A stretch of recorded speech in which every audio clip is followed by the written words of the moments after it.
ദൈവമേ, എന്റെ നിലവിളി കേൾക്കണമേ, എന്റെ പ്രാർത്ഥന ശ്രദ്ധിക്കണമേ. എന്റെ ഹൃദയം ക്ഷീണിക്കുമ്പോൾ ഞാൻ ഭൂമിയുടെ അറ്റത്ത് നിന്ന് എന്നെ വിളിച്ചപേക്ഷിക്കും. എനിക്ക് അത്യുന്നതമായ പാറയിലേക്ക് എന്നെ നടത്തണമേ. എനിക്കൊരു സങ്കേതവും ശത്രുവിന് നേരെ ഉറപ്പുള്ള ഗോപുരവുമായിരിക്കുന്നുവല്ലോ. ഞാൻ നിന്റെ കൂടാരത്തിലേക്ക് വസിക്കും. നിന്റെ ചിറകിൻ മറവിൽ ഞാൻ ശരണം പ്രാപിക്കും. ദൈവമേ, നീ എന്റെ നേർച്ചകളെ കേട്ട് നിന്റെ നാമത്തെ ഭയപ്പെടുന്നവരുടെ അവകാശം എനിക്ക് തന്നിരിക്കുന്നു. നീ രാജാവിന്റെ ആയുസ്സിനെ ദീർഘമാക്കും. അവന്റെ സംവത്സരങ്ങൾ തലമുറയോളം ഇരിക്കും. 7 വാക്യങ്ങൾ നമുക്ക് ചേർന്ന് വായിക്കാം. അവനെ ദൈവസന്നിധിയിൽ വസിക്കും. അവനെ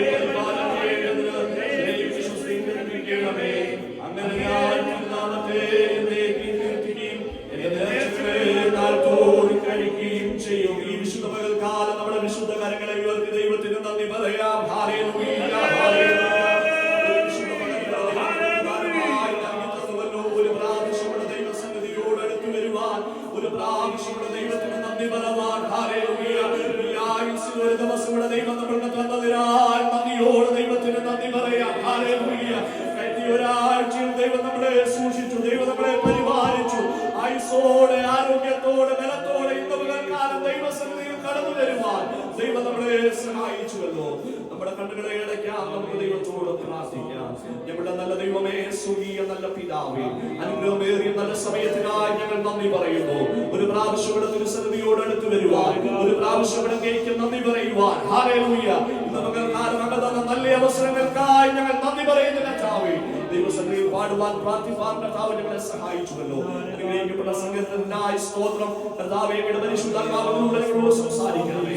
ഞങ്ങളുടെ വരവ് താമസമെങ്കിൽ അടുത്തൊരാഴ്ച ജീവിപ്പാൻ ആവശ്യമാകുന്ന സ്വർഗീയ മന്ന ദൈവം ഞങ്ങൾക്ക് തെരുമാറുകയാണെന്ന് പ്രാർത്ഥിക്കുന്നു. ഞങ്ങളുടെ കരങ്ങളിലേക്ക് സമർപ്പിക്കുന്നു. പ്രാർത്ഥന കേട്ടതിനാൽ സ്തോത്രം. അങ്ങയുടെ നാമത്തിൽ ചോദിക്കുന്നു, കൃപയെടുക്കൽ കേണം ഞങ്ങളുടെ നല്ല പിതാവേ. ആമേൻ. ദിവസങ്ങളായിരിക്കാം.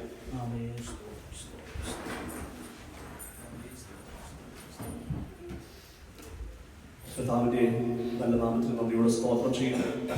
ഒരു വിശ്വപ്പെട്ട വിലപിട കർത്താവിനെ ആരാധിപ്പാൻ ഈ ഭൂമിയിൽ ആയുസ് തന്ന സർവശക്തനായ ദൈവത്തിന് സകല മാനവും മഹത്വം അർപ്പിക്കുന്നു. ഇന്ന് പകൽക്കാലം ദൈവസഭയിലായിരിക്കുന്ന ദൈവദാസന്മാർ, ദൈവമക്കൾ, സഹോദരി സഹോദരൻ, കുഞ്ഞുങ്ങൾ അവർക്കും ധന്യനായ യേശു കർത്താവിന്റെ നാമത്തിലുള്ള ക്രിസ്തീയ സ്നേഹവന്ദനങ്ങളെ അറിയിക്കുന്നു. കർത്താവ് നമ്മെ സഹായിക്കട്ടെ. കഴിഞ്ഞ ഒരാഴ്ചയും ദൈവത്തിന്റെ കൃപയും ദൈവത്തിന്റെ സാന്നിധ്യം നമ്മളോട് കൂടെ ഉണ്ടായിരുന്നു. ഇന്ന് പകൽക്കാലം ആയുസ്സോടെ, ആരോഗ്യത്തോടെ ദൈവസഭയിലേക്ക് കടന്നു വരുവാൻ, ദൈവത്തെ മഹത്വപ്പെടുത്തുവാൻ കർത്താവ് ഈ ഭൂമിയിൽ തന്ന നല്ല അവസരങ്ങൾക്കായി ഞാൻ നന്ദിയോടെ കർത്താവിന് സ്തോത്രം ചെയ്യുന്നു. ഹല്ലേലൂയ. എത്രയോ ആപത്തുകൾ, എത്രയോ അനർത്ഥങ്ങൾ നമ്മുടെ തലയ്ക്ക് മീതെ കടന്നുപോയി. ഹല്ലേലൂയ. പെരുവെള്ളം നമ്മുടെ നേരെ പാഞ്ഞു വന്നു. പക്ഷേ അതിലൊന്നും തകർന്നു പോകുവാൻ അനുവദിക്കാതെ, ഹല്ലേലൂയ, താളടിയെ പോകുവാൻ അനുവദിക്കാതെ ജീവനുള്ളവരുടെ ദേശത്ത് ജീവനുള്ള ദേഹിയായി ദൈവം നമ്മളെ നിർത്തിയതോർത്ത് ഞാൻ കർത്താവിന് സ്തോത്രം ചെയ്യുന്നു. ഹല്ലേലൂയ. കർത്താവ് നമ്മെ സഹായിക്കട്ടെ. കഴിഞ്ഞ ദിവസങ്ങളിലൊക്കെ ദൈവസന്നിധിയിൽ ഉപവാസത്തോടെ പ്രാർത്ഥനയോടെ ആയിരിക്കുവാൻ കർത്താവ് നമ്മളെ സഹായിച്ചുവല്ലോ. അത് നമ്മുടെ ജീവിതത്തിൽ ഏറ്റവും അനുഗ്രഹവും വിടുതലുമാക്കി കർത്താവ് തീർത്തതിനാൽ ഞാൻ നന്ദിയോടെ കർത്താവിന് നന്ദി പറയുന്നു. കേൾക്കുന്ന ദൈവവചനങ്ങൾ നമ്മുടെ ക്രിസ്തീയ ജീവിതത്തിൽ, നമ്മുടെ മുന്നോട്ടുള്ള പ്രയാണത്തിൽ ഹല്ലേലൂയ ദൈവം വഴികാട്ടിയായി ദൈവത്തിന്റെ വചനം നമുക്ക് മുമ്പായി നടക്കട്ടെ. ഹല്ലേലൂയ ദൈവവചന പ്രകാരം നമ്മളെ തന്നെ ഒരുക്കുവാൻ, ദൈവവചന പ്രകാരം നമ്മളെ തന്നെ കാണുവാൻ ഈ നാടുകളിൽ ദൈവം നമ്മെ സഹായിക്കുമാറാകട്ടെ. ഒരു കാര്യം വ്യക്തമായി നമുക്ക് മനസ്സിലാക്കുവാൻ കഴിയും, നമ്മുടെ ദൈവത്തിന്റെ വരവ് ഏറ്റവും വാതിക്കലായിരിക്കുന്നു. ഹല്ലേലൂയ താമസമില്ല നമ്മൾ പ്രത്യാശിക്കുന്ന നമ്മുടെ അരിമപുരുഷനായ, നമ്മുടെ മണവാളനായ കാന്തനെ കാണുവാൻ ഹല്ലേലൂയ സമയം ഏറ്റവും അടുത്തിരിക്കുന്ന ഈ നാളുകളിൽ നമ്മളെ തന്നെ വിശുദ്ധിയോട് വേർപാടോടുകൂടെ ഹല്ലേലൂയ കണ്ടുണരുവാൻ, മുന്നോട്ട് ജീവിപ്പാൻ കർത്താവ് നമ്മെ സഹായിക്കുമാറാകട്ടെ. വളരെ പരിചിതമായ ഒരു സംഗീതത്തിന്റെ ഭാഗമാണ് ഇന്ന് പകൽക്കാലം നമ്മൾ വായിച്ച് ഹല്ലേലൂയ അനവധി പ്രാവശ്യം ഇതിലൂടെ ഉള്ള ദൈവിക സന്ദേശങ്ങൾ നമ്മൾ കേട്ടിട്ടുണ്ട്, ദൈവിക ശബ്ദങ്ങൾ നമ്മൾ കേട്ടിട്ടുണ്ട്. പക്ഷേ ഇന്ന് പകൽക്കാലം പരിശുദ്ധാത്മാവ് തന്ന ഒന്ന് രണ്ട് ദൈവിക ആലോചനകൾ നിങ്ങളുമായി പങ്കുവെച്ച ദൈവസന്നിധിയിരിക്കുവാൻ വേണ്ടി ഞാൻ ആഗ്രഹിക്കുന്നു. 61-ാം സങ്കീർത്തനം അതിന്റെ 1-2 വാക്യങ്ങൾ അല്പസമയത്ത് ദൈവവചന ചിന്തയ്ക്കായി നമുക്ക് വായിക്കാം. ദൈവമേ, എന്റെ നിലവിളി കേൾക്കണമേ, എന്റെ പ്രാർത്ഥന ശ്രദ്ധിക്കണമേ. എന്റെ ഹൃദയം ക്ഷീണിക്കുമ്പോൾ ഞാൻ ഭൂമിയുടെ അറ്റത്തു നിന്ന് നിന്നെ വിളിച്ചപേക്ഷിക്കും. എനിക്ക് അത്യുന്നതമായ പാറയിലേക്ക് എന്നെ നടത്തണമേ. നമ്മൾ ഈ വാക്യം വായിക്കുമ്പോൾ നമുക്ക് മനസ്സിലാക്കുവാൻ കഴിയുന്ന ഒരു കാര്യം, ഈ ഭൂമിയിലായിരിക്കുമ്പോൾ എല്ലാ മനുഷ്യർക്കും സങ്കടങ്ങളുണ്ട്, വേദനകളുണ്ട്. വേദനകളില്ലാത്തവരായി ആരുമില്ല, സങ്കടങ്ങളില്ലാത്തവരായി ആരുമില്ല. പക്ഷേ ഒരു ഭക്തൻ അറിയാം, നിലവിളി കേൾക്കുന്ന ഒരു ദൈവമുണ്ട്. ഹല്ലേലൂയ. ഇന്ന് പകൽക്കാലം സങ്കടങ്ങൾ കാണുന്ന ഒരു ദൈവമുണ്ട്. ഹല്ലേലൂയ. എന്റെ അപേക്ഷകൾക്ക് മറുപടി തരുന്ന ഒരു ദൈവമുണ്ട്. ഹല്ലേലൂയ.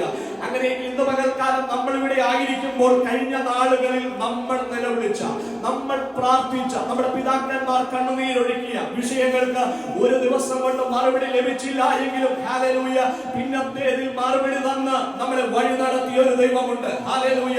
നമ്മുടെ നിലവിളി കേട്ട ഒരു ദൈവമുണ്ട്. നമ്മുടെ സങ്കടങ്ങൾ കാണുന്ന ഒരു ദൈവമുണ്ട്. ഹല്ലേലൂയ. സങ്കീർത്തനക്കാരൻ പറയുന്നു, ദൈവമേ എന്റെ നിലവിളി ഒന്ന് കേൾക്കണമേ. ഹല്ലേലൂയ. അങ്ങനെയെങ്കിൽ ഇന്ന് പകൽക്കാലം ഈ ദേവാലയത്തിൽ കടന്നു വന്ന ദൈവമുഖത്തേക്ക് നോക്കുന്ന ദൈവജനമേ, ഹല്ലേലൂയ, ഒരു കാര്യം ഉറപ്പായി പറയാം, നിലവിളി കേൾക്കുന്ന ദൈവമുണ്ട്. ഹല്ലേലൂയ. സങ്കടങ്ങൾ കാണുന്ന ദൈവമുണ്ട്. ഇന്ന് പകൽക്കാലം നീ എവിടെ ഇരുന്ന് ഞരങ്ങിയാലും ഹല്ലേലൂയ, ഒരുപക്ഷെ നിന്റെ ജോലി സ്ഥലത്തോ നിന്റെ ഭവനത്തിലോ ഹല്ലേലൂയ നിന്റെ വാഹന യാത്രയിലോ നീ ആയിരിക്കുമ്പോൾ ഹല്ലേലൂയ നിന്റെ സങ്കടങ്ങൾ, നിന്റെ നിലവിളികൾ ഹല്ലേലൂയ ഒരുപക്ഷെ ആരും കാണാതെ ഇരിക്കും, പക്ഷേ കാണുന്ന ഒരു ദൈവമുണ്ട്. ഹല്ലേലൂയ. ഒരുപക്ഷെ പിതാവ് നിന്റെ കണ്ണുകൾ കാണത്തില്ലായിരിക്കാം, നിന്റെ മാതാവ് നിന്റെ കണ്ണുകൾ കാണത്തില്ലായിരിക്കാം, നിന്റെ സഹോദരങ്ങൾ നിന്റെ കണ്ണുകൾ കാണത്തില്ലായിരിക്കാം. പക്ഷേ ഇന്ന് പകൽക്കാലം ഉറപ്പോടെ ഒരു കാര്യം പറയാം, കണ്ണുകൾ കാണുന്ന ദൈവമുണ്ട്, നിലവിളി കേൾക്കുന്ന ദൈവമുണ്ട്, അപേക്ഷകൾക്ക് മറുപടി തരുന്ന ദൈവമുണ്ട്. നിന്റെ അപേക്ഷ തള്ളിക്കളയാതെ ഹല്ലേലൂയ നിനക്ക് വേണ്ടി പൊൻചെങ്കോൽ നീട്ടുന്ന, നിന്നെ രക്ഷിച്ച ഒരു ദൈവം ഉയരത്തിലുണ്ടെങ്കിൽ ഇന്ന് പകൽക്കാലം ധൈര്യത്തോടെ പറ, ദൈവമേ എന്റെ നിലവിളി നീ കേൾക്കും, എന്റെ സങ്കടങ്ങൾ നീ കാണും. ഹല്ലേലൂയ. സങ്കീർത്തനക്കാരൻ ഉറപ്പാണ്, നിലവിളി ആര് കേൾക്കും? ദൈവം കേൾക്കും. ഹല്ലേലൂയ. ഇന്ന് പകൽക്കാലം ഇവിടെ ഇരിക്കുന്ന ദൈവങ്ങൾക്കൊക്കെ അനവധി സാക്ഷ്യങ്ങൾ എന്ത് ചെയ്യും പറയാൻ കാണും, നിലവിളി കേട്ട സന്ദർഭങ്ങൾ. ഹല്ലേലൂയ. ഞാൻ ഇങ്ങനെ ഇരിക്കുമ്പോൾ എന്റെ മനസ്സിലേക്ക് ഓടി വന്ന 1-2 ചിന്തകൾ ഞാൻ നിങ്ങളുമായി പങ്കുവയ്ക്കുവാൻ ആഗ്രഹിക്കുന്നു. ഇസ്രായേൽ ജനം ഇസ്രായേലിൽ നിന്ന് കടന്നു വരികയാണ്. അവർ കടന്നു വന്ന ചെങ്കടൽ അവർ അക്കരെ കടന്നു. ശത്രുവിനെ ചെങ്കടലിൽ ദൈവം നശിപ്പിച്ചത് ആര് കണ്ടു? ഇസ്രായേൽ ജനം കണ്ടു. ദൈവം അവർക്ക് വേണ്ടി അത്ഭുതം ചെയ്തത് ആര് കണ്ടതാണ്? ഇസ്രായേൽ ജനം കണ്ടതാണ്. അവർ ഈ മരുഭൂമിയിൽ യാത്ര ചെയ്യുമ്പോൾ നമുക്കറിയാം, കുടിക്കുവാൻ വെള്ളമുണ്ടായിരുന്ന അവർ മാറയുടെ അടുക്കൽ എത്തി. ആ വെള്ളം അവർക്ക് കുടിക്കുവാൻ കഴിഞ്ഞില്ല. കാരണം എന്താ? ആ വെള്ളം കയ്പായിരുന്നു. ആ വെള്ളം കയ്പായിരുന്നു. ഏകദേശം 30 ലക്ഷം വരുന്ന ജനമുണ്ട്. ഈ 30 ലക്ഷം വരുന്ന ജനം മോശയ്ക്കും അഹരോനും വിരോധമായി എന്ത് ചെയ്യാൻ തുടങ്ങി? പിറുപിറുക്കാൻ തുടങ്ങി. നിങ്ങളെ ആ ഭാഗം വായിക്കുമ്പോൾ, പുറപ്പാട് പുസ്തകം 16-ാം അധ്യായം നമ്മൾ വായിച്ചു വരുമ്പോൾ കാണുവാൻ കഴിയും, 30 ലക്ഷം ജനം അവിടെ എന്ത് ചെയ്യുക? പിറുപിറുക്കുക. അവർക്ക് എന്ത് ചെയ്യണമെന്ന് അറിയില്ല. വെള്ളം കുടിക്കുവാൻ കഴിയുന്നില്ല. വെള്ളമുണ്ട്, പക്ഷെ എന്ത് ചെയ്യാൻ പറ്റുന്നില്ല, കുടിക്കാൻ. നമ്മുടെ താഴോട്ട് വായിക്കുമ്പോൾ ഈ 30 ലക്ഷം ജനം പിറുപിറുക്കുമ്പോൾ നമ്മൾ താഴോട്ട് വായിക്കുമ്പോൾ മോശ അവരുടെ നടുവിൽ നിന്ന് മാറി നിന്ന് ആരോട് നിലവിളിച്ചു? ദൈവത്തോട് നിലവിളിച്ചു. ദൈവത്തോട് തന്റെ സങ്കടങ്ങൾ പറഞ്ഞു. പിറുപിറുക്കുന്ന ജനത്തോട് മറുപടി പറയാനല്ല മോശ ആഗ്രഹിച്ചത്. മറിച്ച് ഹല്ലേലൂയ തന്നെ വിളിച്ച ഒരു ദൈവമുണ്ട്. ഹല്ലേലൂയ ആടിനെ മേയിച്ചുകൊണ്ട് താൻ മരുഭൂമിയിലൂടെ നടന്നപ്പോൾ ഇവിടെ കയറി വരിക എന്ന് പറഞ്ഞ ഹോരേബോളം ഹല്ലേലൂയ താൻ കയറി ചെന്നപ്പോൾ താൻ ഒരു കാഴ്ച കണ്ട്. അതിലൂടെ ഒരു ദൈവമുണ്ട്, ഇസ്രായേലിൽ ഒരു ദൈവമുണ്ട്, വീണ്ടെടുത്തിയ ഒരു ദൈവമുണ്ടെന്ന് മനസ്സിലാക്കി ആ ദൈവ ശബ്ദം കേട്ടിറങ്ങി തിരിച്ച മനുഷ്യൻ ഹല്ലേലൂയ പിറുപിറുക്കുന്നവരോട് മറുപടി പറയുവാനല്ല അവൻ പോയത്. മറിച്ച് മാറി നിന്ന് അവൻ ആരോട് സങ്കടം പറഞ്ഞു? ദൈവത്തോട്. നമ്മൾ താഴോട്ടുള്ള വാക്യങ്ങൾ വായിക്കുമ്പോൾ അവിടെ കാണുവാൻ കഴിയുന്ന ഒരു കാര്യം, ദൈവം മോശയോട് പറയുക, നീ മുന്നോട്ട് നോക്ക്, ഒരു വൃക്ഷം എന്ത് ചെയ്യുന്നു കാണാൻ പറ്റും. ആ വൃക്ഷത്തിന്റെ ശിഖരം വെട്ടി എവിടുക? വെള്ളത്തിൽ. നമുക്കറിയാം ആ വെള്ളം എന്തായി മാറി? മധുരമുള്ള വെള്ളമായി മാറി. കാരണം നിലവിളിക്കുന്നവനോട് സംസാരിക്കുന്ന ഒരു ദൈവം ഉണ്ട്. 30 ലക്ഷം ജനത്തിന്റെ പിറുപിറുപ്പ് ആ അന്തരീക്ഷ മണ്ഡലത്തിൽ മുഴങ്ങി കേൾക്കുമ്പോൾ മോശയുടെ ശബ്ദം കേൾക്കാൻ ഒരു മനുഷ്യ ശബ്ദമില്ലെങ്കിലും ഹല്ലേലൂയ മാറി നിന്ന് നിലവിളിക്കുന്ന മോശയുടെ ശബ്ദം കേൾക്കാൻ ഉയരത്തിൽ ഒരു കാതുണ്ടെങ്കിൽ ഇന്ന് പകൽക്കാലം ദൈവജനമേ, നിനക്ക് വിരോധമായി ശത്രു പറയുന്ന വാക്കല്ല, ഹല്ലേലൂയ ശത്രു പറയുന്ന ഹല്ലേലൂയ പദങ്ങളല്ല നിന്നെ മുന്നോട്ട് നയിക്കുന്നത്. മറിച്ച് മാറി നിന്ന് മുട്ടിന്മേൽ നിന്ന് ദൈവത്തോട് നിലവിളിക്കുന്നവനെ നിലവിളിക്ക് മറുപടി തരാൻ ഒരു ദൈവമുണ്ടെങ്കിൽ ഇന്ന് പകൽക്കാലം വ്യക്തമായ ഒരു സന്ദേശം മനസ്സിലാക്കുക. നിലവിളി കേൾക്കുന്ന ഒരു ദൈവമുണ്ട്. ഹല്ലേലൂയ മറുപടി തരുന്ന ഒരു ദൈവമുണ്ട്. ഹല്ലേലൂയ മുന്നോട്ട് പോകാൻ മാർഗനിർദ്ദേശം തരുന്ന, ഹല്ലേലൂയ ചില കാഴ്ചകൾ കാണിച്ച് നിന്നെ മുന്നോട്ട് നയിക്കുവാൻ കഴിയുന്ന ഒരു ദൈവമാണ് ഞാനും നിങ്ങളും ആരാധിക്കുന്ന ദൈവമെങ്കിൽ ഇന്ന് പകൽക്കാലം നമ്മുടെ നിലവിളിക്ക് ആരും മറുപടി തരും? ദൈവം മറുപടി തരും. നമ്മുടെ പ്രാർത്ഥനയെ ആര് ശ്രദ്ധിക്കും? ദൈവം ശ്രദ്ധിക്കും. അതിന്റെ 2-ാം വാക്യം വേഗത്തിൽ നിന്ന് വായിക്കുക. എന്റെ ഹൃദയം ക്ഷീണിക്കുമ്പോൾ ഞാൻ ഭൂമിയുടെ അറ്റത്ത് നിന്ന് എനിക്ക് അത്യുന്നതമായ പാറയെങ്കിലേക്ക് എന്നെ എന്ത് ചെയ്യണം? നമ്മുടെ എല്ലാം ഹൃദയം എന്ത് ചെയ്യും? ക്ഷീണിക്കും. നമ്മുടെ എല്ലാം മനസ്സെന്ത് ചെയ്യും? ക്ഷീണിക്കും. പക്ഷേ ഇന്ന് പകൽക്കാലം എന്റെ വാത്സല്യ ദൈവമക്കളെ, ഹൃദയം ക്ഷീണിക്കുമ്പോൾ, മനസ്സ് തകരുമ്പോൾ ഹല്ലേലൂയ ഒരു കാര്യം ഉറപ്പായി ഞാൻ നിങ്ങളോട് പറയാം, നിങ്ങൾ എവിടെ നിന്ന് നിലവിളിച്ചാലും ഹല്ലേലൂയ ഏത് അറ്റത്ത് നിന്ന് നിലവിളിച്ചാലും ഇന്ന് പകൽ ഹല്ലേലൂയ കണ്ണുനീർ കാണുന്ന ദൈവമുണ്ട്. ഹല്ലേലൂയ സങ്കടങ്ങൾ കാണുന്ന ദൈവമുണ്ട്, മറുപടി തരുന്ന ദൈവമുണ്ട്. ഹല്ലേലൂയ വർഷമല്ല ദൈവമക്കളെ, ഹല്ലേലൂയ പഴക്കമല്ല. ഹല്ലേലൂയ നമ്മുടെ മുമ്പിലുള്ള വിഷയം ഹല്ലേലൂയ 38 വർഷമായി കുളക്കരയിൽ കിടന്ന രോഗിക്ക് സൗഖ്യം കിട്ടാൻ ദൈവത്തിന് ഒരു നോട്ടം മതിയായിരുന്നു. 12 വർഷം ജീവിതത്തിൽ വേദന അനുഭവിച്ചവർക്ക് അവന്റെ വസ്ത്രത്തിന്റെ തൊങ്ങൽ വസ്ത്രത്തിന്റെ അഗ്രത്തെ തൊട്ടപ്പോൾ സൗഖ്യം കിട്ടിയെങ്കിൽ 18 വർഷമായി നിവരുവാൻ കഴിയാതിരുന്ന കൂനിയായ സ്ത്രീക്ക് ഒരു ദൈവിക ശബ്ദം കൊണ്ട് വിടുതൽ ലഭിച്ചെങ്കിൽ ഇന്ന് പകൽക്കാലം വർഷങ്ങളുടെ പഴക്കമല്ല, മറിച്ച് ഇന്ന് പകൽക്കാലം ഒരു വാക്കുകൊണ്ട് ഹല്ലേലൂയ സകലത്തെയും മാറ്റുവാൻ കഴിയുന്ന ഒരു ദൈവത്തെ ഞാനും നിങ്ങളും ആരാധിക്കുന്നതെങ്കിൽ ഇന്ന് പകൽക്കാലം ഉറപ്പോടെ പറയാം, ആ ദൈവം നമ്മുടെ നടുവിലുണ്ട്. ആ ദൈവം നമ്മുടെ സങ്കടങ്ങൾക്ക്, നമ്മുടെ വേദനകൾക്ക് അവൻ പരിഹാരം തരുന്ന ദൈവമാണ്. ഇന്ന് പകൽക്കാലം നിലവിളിക്ക് മറുപടി തരുന്ന ദൈവമുണ്ട്, സങ്കടങ്ങൾക്ക് മറുപടി തരുന്ന ദൈവമുണ്ട്. ആ ദൈവത്തിനെ നമ്മൾ ആശ്രയിക്കുന്നത്, ആ ദൈവത്തിനാണ് നമ്മൾ ചാരുന്നതെങ്കിൽ നമുക്ക് മുന്നോട്ട് പോകുവാനുള്ള വഴികളെ ദൈവം കാണിച്ചു തരും. ഒരു കാര്യം കൂടെ പറഞ്ഞ് ദൈവസന്നിധിയിൽ ഇരിക്കുവാൻ വേണ്ടി ഞാൻ ആഗ്രഹിക്കുന്നു. വളരെ പരിചിതമായ ദൈവവചന ഭാഗമാണ് 2 രാജാക്കന്മാരുടെ പുസ്തകം 6-ാം അധ്യായത്തിലേക്ക് വരുമ്പോൾ നമുക്ക് അവിടെ കാണുവാൻ കഴിയുന്ന ഒരു കാര്യമുണ്ട്. ശൂന്യകാര്യത്തെ നമുക്ക് അവിടെ കാണുവാൻ കഴിയും. ആ അധ്യായം നമ്മൾ വായിച്ചു തുടങ്ങുമ്പോൾ, ആ അധ്യായം നമ്മൾ വായിക്കുമ്പോൾ നമുക്ക് കാണാൻ കഴിയുന്ന ആ കുടുംബം, ആ സ്ത്രീ ദൈവദാസന്മാരെ മാനിക്കുന്നതിൽ, ദൈവദാസന്മാരെ സൽക്കരിക്കുന്നതിൽ നല്ല മനസ്സുള്ള ഒരു കുടുംബമായിരുന്നു ആ കുടുംബം. നമുക്കറിയാം, എലീശ പ്രവാചകൻ അവരുടെ ഭവനത്തിൽ വന്നു. അധ്യായം നിങ്ങൾ വീട്ടിൽ പോയി വായിച്ചാൽ മതി. ഞാൻ ചുരുക്കമായി അത് പറഞ്ഞു നിർത്തുവാൻ വേണ്ടി ആഗ്രഹിക്കുന്നു. പ്രവാചകൻ ആ വീട്ടിൽ വന്നു, കൂടെ ഗേഹസിയും ഉണ്ടായിരുന്നു.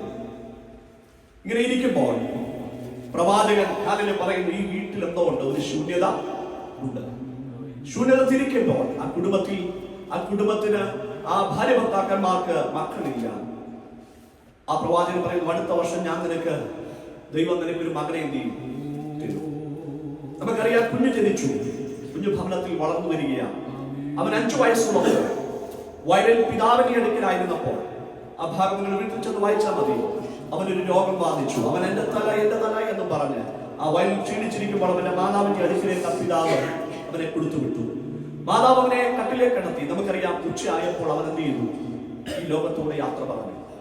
ആ സ്ത്രീ ചെയ്ത കാര്യം നിങ്ങൾ ശ്രദ്ധിക്കണമേ. ആ സ്ത്രീ ചെയ്ത കാര്യം, താൻ അവിടുന്ന് ഭർത്താവിന്റെ അടുക്കലേക്ക് ആളയച്ചു.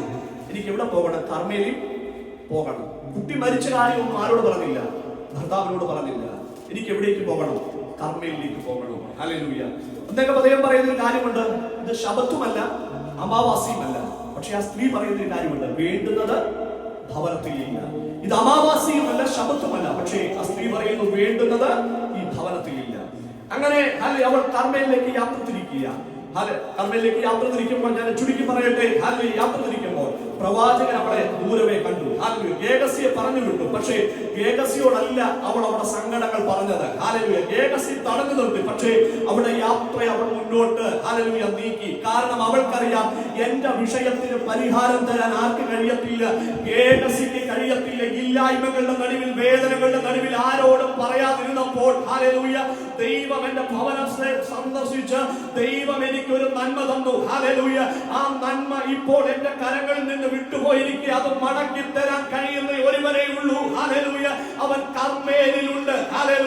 അങ്ങനെയെങ്കിൽ ഇന്ന് പകൽക്കാലം ദൈവം നമ്മൾക്ക് തന്ന നന്മകൾ, ദൈവം നമ്മൾക്ക് തന്ന അനുഗ്രഹങ്ങൾ ഒരുപക്ഷെ നഷ്ടപ്പെട്ടു പോയിട്ടുണ്ടെങ്കിൽ, ഇന്ന് പകൽക്കാലം എന്റെ വാത്സല്യ ദൈവമക്കളെ നിലവിളിക്കുവാൻ തയ്യാറാകാമെങ്കിൽ, പറയേണ്ടവരോട് പറയാൻ തയ്യാറാകണമെങ്കിൽ, ഇന്ന് പകൽക്കാലം മടക്കി തരാൻ എന്റെ ദൈവശക്തനായ ദൈവമാണ്. ഇന്ന് പകൽക്കാലം നന്മകളെ മടക്കി തരാൻ എന്റെ ദൈവശക്തനായ ദൈവം. പ്രവാചകരോട് കാര്യം പറഞ്ഞു. അവൾ നിർബന്ധിച്ചു, എന്റെ ഭവനത്തിലേക്ക് എന്ത് ചെയ്യണം? ഗേഹസി ആദ്യം വിട്ടു. പക്ഷെ അവൾ പറയുന്നു, നീ എന്ത് ചെയ്യണം? വരണം, എന്റെ ഭവനത്തിൽ വരണം. എനിക്കറിയാം, നീ വന്നെങ്കിൽ മാത്രമേ എന്റെ തലമുറ എന്ത് ചെയ്യത്തുള്ളൂ? ജീവിക്കത്തുള്ളൂ. ഹാലേലൂയ. ഇന്ന് പകൽക്കാലം അവിടെ നിന്ന് ഒരു സന്ദേശം കൂടെ ഞാൻ പറയാം ദൈവമക്കളെ. ഹാലേലൂയ. ദൈവം തന്ന വാഗ്ദത്തങ്ങൾ ഹാലേലൂയ ഇന്നും നമ്മുടെ കരത്തിൽ ലഭിക്കാതിരിക്കുന്നുണ്ടെങ്കിൽ, ഇന്ന് പകൽക്കാലം ഒരു നിമിഷം നമുക്ക് ദൈവസന്നിധിയിലേക്ക് ഒന്ന് അടുത്തു വരാം. ഹാലേലൂയ. ദൈവത്തോടൊന്ന് നിലവിളിക്കാം. ഹാലേലൂയ. ഇന്ന് പകൽക്കാലം നിലവിളിക്ക് മറുപടി തരുന്ന ഒരു ദൈവമാ, കടന്നേന്ന് മറുപടി തരുന്ന ഒരു ദൈവമാ നമ്മൾ ആരാധിക്കുന്ന ദൈവമെങ്കിൽ, ഹാലേലൂയ. 6-ാം അധ്യായം നമ്മൾ വായിച്ചു നിർത്തുന്നത്, ഹാലേലൂയ, ആ മകനെ ജീവനുള്ളവനായി, ആ ജീവനുള്ളവനായി അവളുടെ കരങ്ങളിൽ ഹാലേലൂയ പ്രവാചകൻ കൊടുത്തെങ്കിൽ, ഇന്ന് പകൽക്കാലം ഹാലേലൂയ മരിച്ചുപോയ അവസ്ഥകൾക്ക്, ജീവൻ വെക്കാത്ത അവസ്ഥകൾക്ക് ഇന്ന് പകൽക്കാലം ജീവൻ വെപ്പിക്കാൻ കഴിയുന്ന ഒരു ദൈവമാണ് നമ്മൾ ആരാധിക്കുന്ന ദൈവമെങ്കിൽ, ഹാലേലൂയ, ഇന്ന് പകൽക്കാലം അവൻ നമ്മുടെ നിലവിൽ അവൻ നമ്മുടെ പ്രാർത്ഥന കേൾക്കും. അവൻ നമ്മുടെ പ്രാർത്ഥന കേൾക്കും. അവൻ നമ്മുടെ സങ്കടങ്ങൾക്ക് മറുപടി തരുന്ന ദൈവമാണ്. ഹല്ലേലൂയ. ഇന്ന് പകൽക്കാലം എന്റെ വാത്സല്യ ദൈവമക്കളെ, ദൈവത്തോട് നമുക്കൊന്ന് അടുത്തു വരാം. ഈ സങ്കീർത്തനത്തിലൂടെ ഞാൻ പറയുവാൻ ആഗ്രഹിക്കുന്ന ഒറ്റ സന്ദേശം, ഹല്ലേലൂയ, ദൈവത്തോട് നമുക്ക് അടുത്തു വരാം. ദൈവത്തോട് നിലവിളിക്കാം. ഹല്ലേലൂയ. അന്ന ദൈവത്തോട് നിലവിളിച്ചു. ഹല്ലേലൂയ. അവളുടെ നിലവിളി മനസ്സിലാക്കുവാൻ ഹല്ലേലൂയ പ്രവാചകന് കഴിഞ്ഞില്ല, പുരോഹിതന് കഴിഞ്ഞില്ല. പക്ഷേ ഹല്ലേലൂയ അവൾക്കൊന്നറിയാം, ഹല്ലേലൂയ, ഇസ്രായേലിൽ എന്റെ പ്രാർത്ഥന കേൾക്കുന്ന ഒരു ദൈവമുണ്ട്, എന്റെ സങ്കടങ്ങൾ കാണുന്ന ഒരു ദൈവമുണ്ട്. ഹല്ലേലൂയ. ആ ദൈവത്തോട് കരയുന്ന പ്രാർത്ഥനകൾക്ക്, ആ ദൈവത്തോട് അപേക്ഷിക്കുന്ന നിവേദ്യങ്ങൾക്ക് ഹല്ലേലൂയ അവൻ മറുപടി തരുവാൻ ശക്തനായ ദൈവമേ. ഇന്ന് പകൽക്കാലം എന്റെ വാത്സല്യ ദൈവമക്കളെ, നിലവിളിക്ക് മറുപടി തരുന്ന ഒരു ദൈവമുണ്ട്, നിലവിളി കേൾക്കുന്ന ഒരു ദൈവമുണ്ട്. ഹൃദയം ക്ഷീണിക്കുമ്പോൾ, ഒരുപക്ഷെ ക്ഷീണം നമ്മുടെ ജീവിതത്തിൽ അനുഭവപ്പെടുമ്പോൾ, നമുക്ക് ആ ദൈവത്തോട് ചേർന്നിരിക്കാം, ആ ദൈവത്തോട് പറ്റിയിരിക്കാം. ആ ദൈവം നമ്മളെ വഴി നടത്തുവാൻ സർവശക്തനാകിയ നമുക്ക് പ്രാർത്ഥനയുടെ ദിവസത്തിലായിരിക്കാം. ഈ വചനങ്ങളാൽ ദൈവം നമ്മെ സഹായിക്കുമാറാകട്ടെ. ഒരു യോഗ്യതയും പറയാ